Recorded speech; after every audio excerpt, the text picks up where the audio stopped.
మంత్రి కొండపల్లి శ్రీనివాస్ పార్టీ నాయకులు ఉత్తరాంధ్ర ఉపాధ్యాయుల ఎమ్మెల్సీ ఎన్నికల సందర్భంగా ఓటర్లకు బహుమతులు ఇస్తూ ప్రలోభ పెడుతున్నారని ఆరోపణలు వస్తున్నాయి.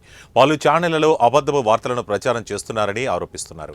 విజయనగరం జిల్లాలో వారు సమావేశం నిర్వహించారు. తప్పుడు కథనాలను ప్రసారం చేయడం సమంజసం కాదని ఆగ్రహం వ్యక్తం చేశారు.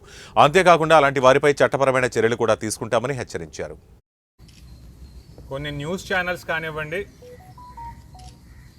తప్పుడు వార్తలు ప్రచారం చేయడం అనేది జరిగింది. దీనికి మేము చింతిస్తున్నాం, దీన్ని మేము ఖండిస్తున్నాం. ఎందుకంటే ఎలక్షన్ కోడ్ అమల్లో ఉన్నప్పుడు ఎవరి మీదైనా ఒక బాధ్యత అనేది ఉంటుంది.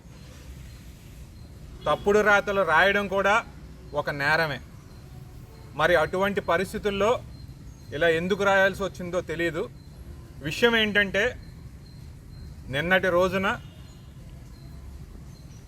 మన జిల్లా మంత్రి గారు కొండపల్లి శ్రీనివాస్ గారు ఏవో గిఫ్ట్లు తెప్పించారని, ఏవో బాక్సులు వారి గొడవంలో పెట్టారని, ఇదంతా చేసింది వారి కుటుంబ సభ్యులు, తెలుగుదేశం పార్టీ నేతలని ఈ ఛానళ్ళు కానివ్వండి, పేపర్లు కానివ్వండి వార్తలు రాశాయి.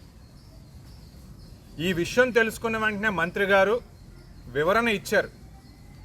అధికారులకు కూడా ఫోన్ చేసి మీరంతా వచ్చి చెక్ చేసుకోండి అని చెప్పడం జరిగింది.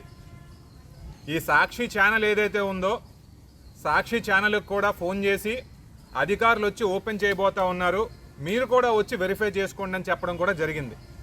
వాస్తవానికి అక్కడ ఏమైందంటే, తెలుగుదేశం పార్టీ మెంబర్షిప్ కార్డ్స్ కానివ్వండి, వాటితో వచ్చే మిగిలిన పుస్తకాలు కానివ్వండి, అటువంటివన్నీ కూడా నిన్న వచ్చిన మాట వాస్తవం.